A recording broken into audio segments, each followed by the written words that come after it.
जैन संतों की परंपरा में आत्माराम जी या विजयानंद सूर्य जी कौन थे, कब हुए, इतने सालों बाद भी जैन समाज उनको क्यों याद करता है, उनके ये दो नाम क्यों हैं, उनके जीवन से हम क्या क्या सीख सकते हैं।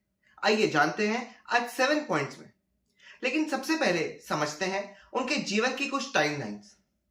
पूज्य गुरुदेव का जन्म ईयर 1838 में पंजाब के लहरा गांव में हुआ था।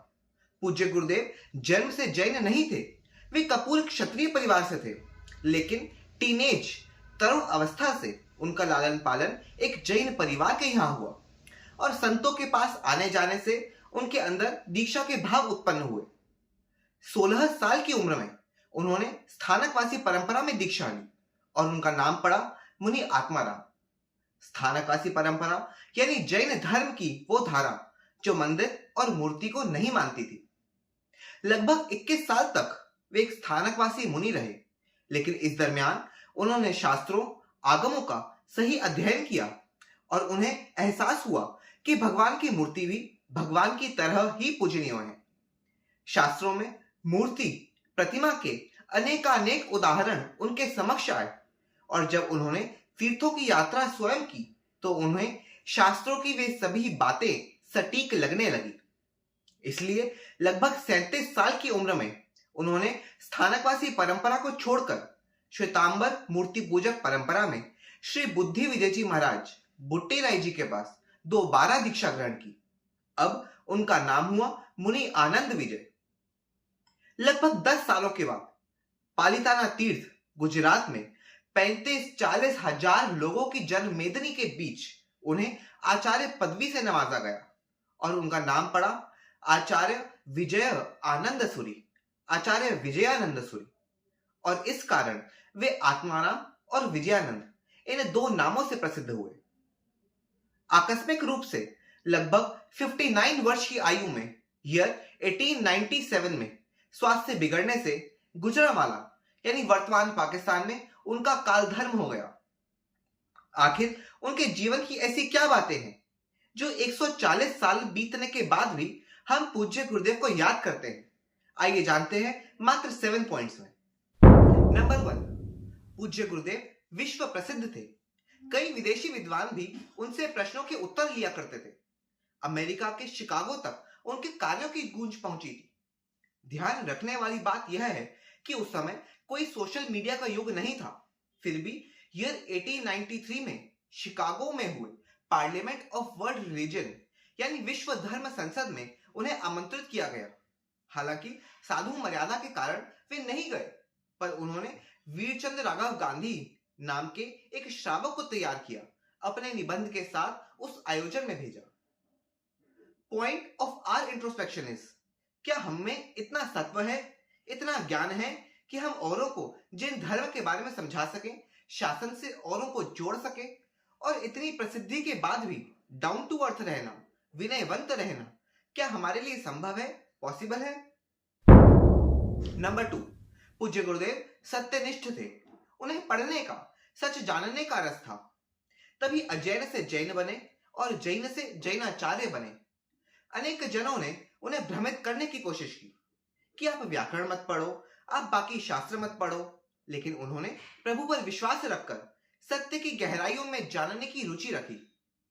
21 साल तक एक परंपरा में रहकर वहां पर प्रसिद्धि और प्रतिष्ठा पाने के बाद सच स्वीकारने का समय आया तो उन्होंने सरलता से, पूर्ण समर्पण से बुद्धि विजय जी को अपना गुरु बनाया। Point of our introspection is, क्या हम सही बातों को ही अपना मानते हैं या अपनी बातों को ही किसी भी तरह सही सिद्ध करने की कोशिश करते हैं? नंबर 3, पूज्य गुरुदेव ज्ञान को समर्पित थे, बुद्धि के बेताज बादशाह थे। एक दिन में 300 श्लोक तक वे याद कर लेते थे। जैन ही नहीं, वैदिक दर्शन, ईसाई यानी क्रिश्चियनिटी आदि अन्य धर्म दर्शनों का भी उन्होंने अध्ययन किया था। हम सभी को बोध देने के लिए उन्होंने कई पुस्तकें भी लिखी। Point of our introspection is, क्या हमें दिन के 5-10 मिनट भी धर्म की पुस्तक पढ़ने में या कोई प्रवचन सुनने में, पढ़ने में रुचि आती है? नंबर 4, पूज्य गुरुदेव परमात्मा भक्त थे। जब वे पहली बार गुजरात के पालिताना तीर्थ गए तो उनकी आंखें पानी से भीग गई। कि प्रभु तूने मुझे अपने से इतना दूर क्यों रखा। पंजाब के कई मंदिर गुरुदेव की प्रेरणा से बने। भगवान की भक्ति करते हुए उन्होंने 110 से अधिक स्तवन, 12 सज्जाएं, स्नात्र पूजा, 70 विधि पूजा आदि 6 पूजाएं की रचना की। Point of our introspection is, क्या मंदिर में जाकर हम 10 मिनट भी भगवान को एकटक निगाहों से निहारते हैं? लिखना तो दूर, क्या हमें प्रभु भक्ति के 2-4 स्तवन या भजन भी याद हैं? नंबर 5, पूज्य गुरुदेव साहसी थे, निर्भीक थे। जिस समय कोई गूगल मैप नहीं होते थे, विहार सुलभ नहीं थे, ऐसे समय में पंजाब से गुजरात और गुजरात से पंजाब, पाकिस्तान आदि लंबे विहार उन्होंने पैदल किए। कितनी बार उन विहारों में उन्हें कष्ट दिए गए, आहार पानी नहीं दिया गया, रहने के लिए स्थानक आदि नहीं दिए गए, फिर भी गुरुदेव निडर रहे, कभी सत्य के साथ कॉम्प्रोमाइज नहीं किया। एक घटना तो ऐसी घटी जब एक गांव में लस्सी के बस एक कटोरे से 17 साधुओं को अपने पूरे दिन का गुजारा करना पड़ा। गुरुदेव ने यह सब किस लिए किया? हमारे लिए किया, ताकि हम तक सच्चा धर्म पहुंच सके। Point of our introspection is, क्या हमें भगवान के मार्ग के प्रति निडरता है, श्रद्धा है, या बस चमत्कार देखकर हम किसी भी देवी देवता को, किसी भी गुरु को भगवान के समान मान बैठते हैं?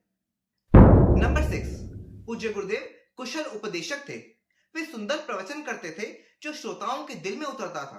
पंजाब में सैकड़ों लोगों को उन्होंने जैन धर्म का मर्म समझाया। उनकी प्रतिबोध कुशलता से उस समय के कई नवाब, जैसे बीकानेर के नवाब, लीमड़ी के नवाब आदि कई राजा उनके पास आकर झुकते थे, समाधान लेते थे। कई मुसलमान भाई भी उनकी दिनचर्या देखकर, रूटीन देखकर उनके भक्त बने। Point of our introspection is, क्या हमारा आचरण जैन धर्म के प्रतिनिधि के रूप का है? क्या हमें देखकर किसी के दिल में धर्म के प्रति अहोभाव बढ़ता है या कम होता है? पॉइंट 7, पूज्य गुरुदेव संयम निष्ठ थे। बिना जरूरत की 1 रुपए की भी कोई वस्तु वे नहीं रखते थे। साधुता में जो शिथिल हो चुके थे, ऐसे उस समय के यतियों के सामने उन्होंने साधुता का एक आदर्श स्थापित किया। शुद्ध संयमी साधुओं के लिए पीली चादर का प्रचलन बढ़ाया। रात को करवट बदलते हुए भी किसी जीव की हिंसा न हो जाए, इसे सावधानी से करवट बदलते थे। Point of our introspection is, क्या हमें गृहस्थ या श्रावक के रूप में स्वयं के नियमों का बोध है? क्या हम अपने जीवन में प्रभुवीर के अहिंसा और संयम के सिद्धांतों का पालन करते हैं? पूज्य गुरुदेव एक आदर्श गुरु थे। तपागच्छ में 235 वर्षों से जो आचार्य परंपरा लुप्त थी, उनके निमित्त से उसकी पुनर्स्थापना हुई।